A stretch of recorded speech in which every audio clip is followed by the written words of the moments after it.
4 times a year, you'd actually take and drill the militia. And a lot of times the wives would even show up because, guess what? I don't want to maybe leave the wife and child at home by themselves. It's also a way of having a social gathering for the women and children afterwards, especially. So everything here that we have, everybody has some type of flintlock. You're required to bring some type of flintlock, whether it be a Fowler, which is a nice shotgun, usually like basically a 20 gauge today shotgun. It could be a trade gun, sort of like Mr. McDonald's, that blue thing, that's a trade gun. It might be maybe a Charleville, maybe you pick up someplace, maybe a first model vest, maybe you pick that up from the First War. So it's required to bring that, it's required to bring some powder and shot, and also some type of edged weapon, whether it be a sword, knife, bayonet. Most of the militia did not know didn't know how to use a bayonet. The Committee of Safety, the governor as such, was required to fill a certain amount of manpower to the Continental Line from the militia. So they send word down, okay, I need this many men to go and fill the ranks of the Continental Line. North Carolina was bad about filling their ranks. They never did fill all of their ranks in the Continental Line. There was always letters. You haven't made all of your commitment to the Continental Line as far as manpower. So they were always a little bit on the short side from North Carolina, the colony of North Carolina.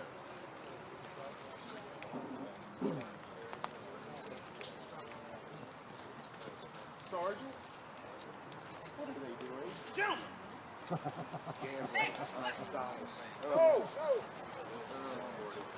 It always had a sergeant clowning after that. All these work on simple things. Flint and steel. Flint makes the spark on the steel, and then what happens is that spark goes in the pan, ignites that amount of powder, sends the fire down through the touch hole into the breech and the main charge. That powder sets off and will take and then fire the ball down the musket barrel. They are smooth bore. They were not accurate in the way that they were used, because it wasn't like a rifle where you just take it up and squeeze the trigger. I expect these men to take and be able to fire their weapon 3 to 4 times a minute, and that is starting out with the weapon loaded.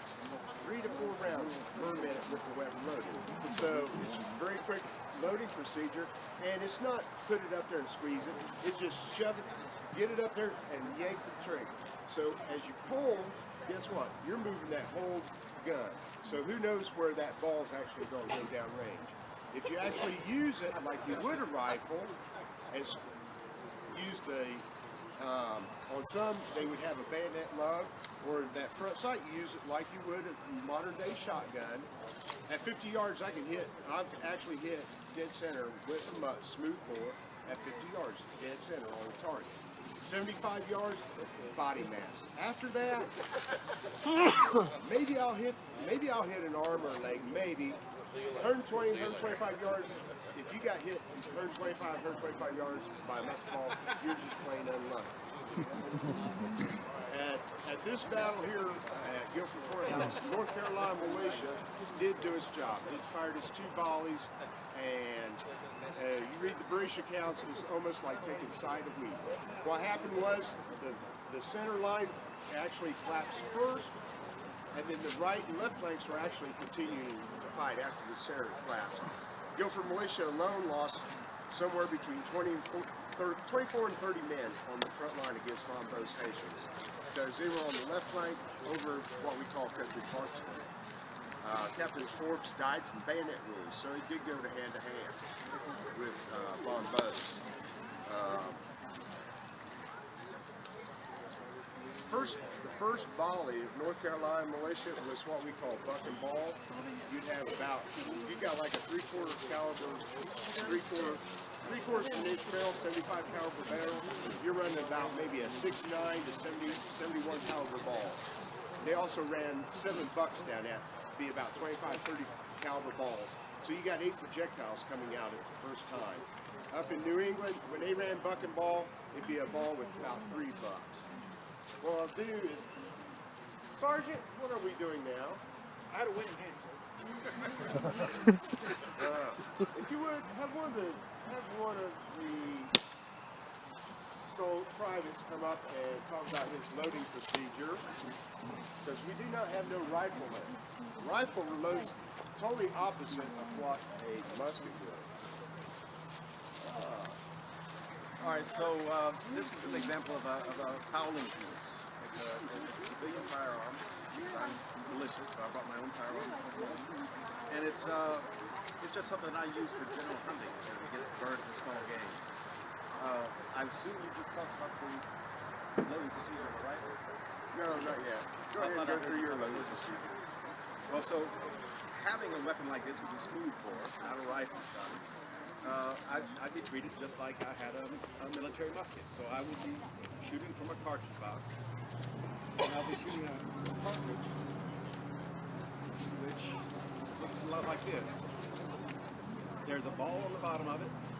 A measured load of powder is on top of it, and then it's all wrapped in paper. So I'm going to tear it open with my teeth. I'm going to pour a little bit of powder here in the can. I'm going to close it. I'll pass the gun around.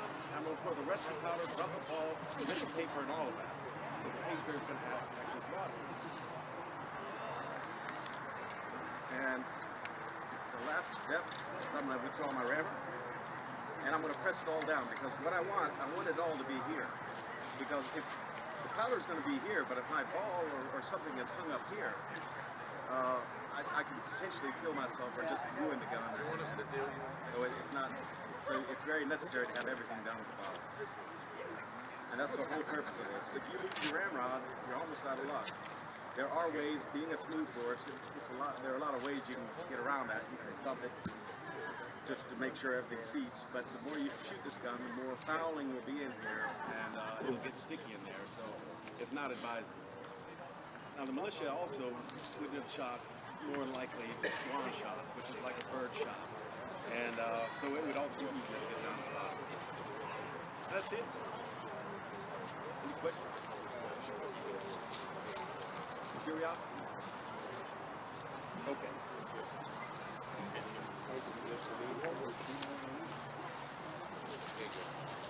Rifleman, about 15 seconds, 13 seconds, slow down. Rifleman, he's going to measure out the powder first, pour down the barrel. Too much powder, he can maybe damage the barrel or take and damage the rifle someplace. Too little powder, and of course the ball's not going to travel down range as far as it's supposed to. So he's got to measure out the exact amount of powder, pour that down, put a patch in, put the ball on top of the patch, and then start that down the barrel. Well, it's going to be a really tight squeeze, so it's going to take a lot of time to get that ball down to the breech. Once he does that, then he's got to turn around and then takes a finer powder to pour in the pan. His loading procedure is going to take 1.5 to 2 minutes before he can fire that rifle. So riflemen are going to, I'm going to use a rifleman to take out artillerymen, officers, and musicians. And musicians, why? Because an officer is giving orders to the musician, who in turn beats it out into the drum. So I want my rifleman to take out those 3 types of people. If you are caught with a rifle or any type of rifle accoutrements, the British Army's going to hang you, because that's an act of murder, because I'm pointing my weapon directly at somebody to intentionally kill them. Whereas a musketman, he's just putting it up there and pulling the trigger. There's no aiming whatsoever. So, captured with, if you're a musketman and you're captured, guess what? You just go to the prison ship. Whereas captured with rifle, you're hanging. That's a hanging. What we'll do is we're going to do 3 firings, volley firings for you. Sergeant, if you would.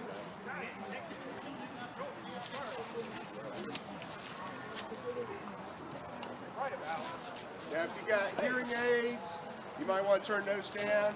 Or small children, you might want to cover their ears. If you got any animals, hang on to them. But what we're going to do is the first firing demonstration that we're doing, they're going to do it by how you would actually train, by the numbers. So they're going to go through a specific sequence of training.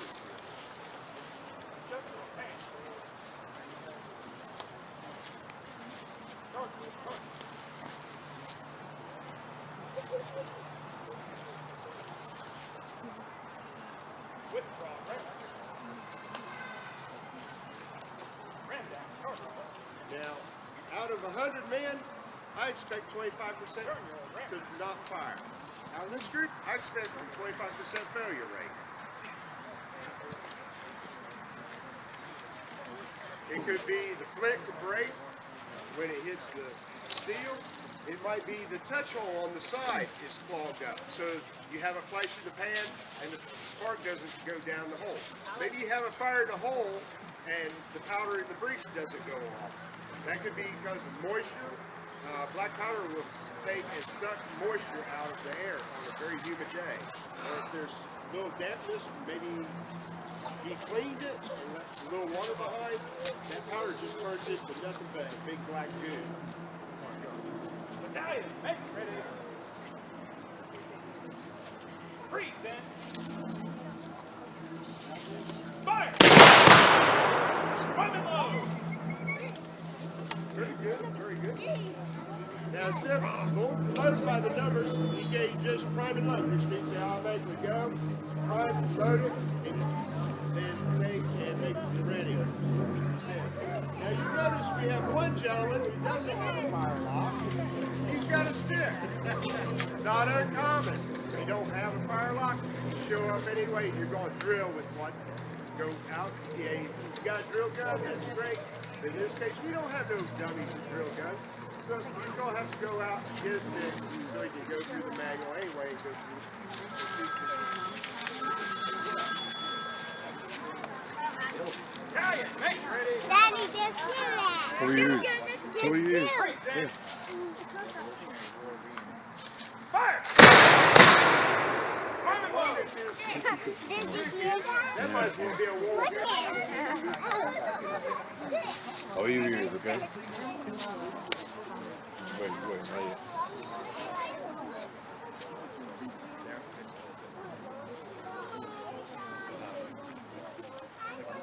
What's the last one?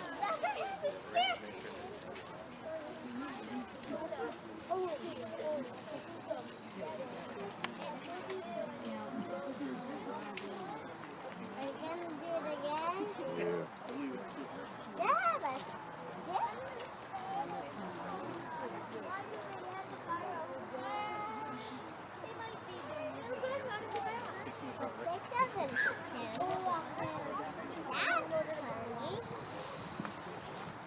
Battalion, make ready. Oh, you ears. Freeze, then. Front rank. Fire! Fire! Shoulder, fire locks. Rear rank, 2 steps. March. Curious. Battalion, curious. Fire. That actually went very well. They all went on. Shoulder.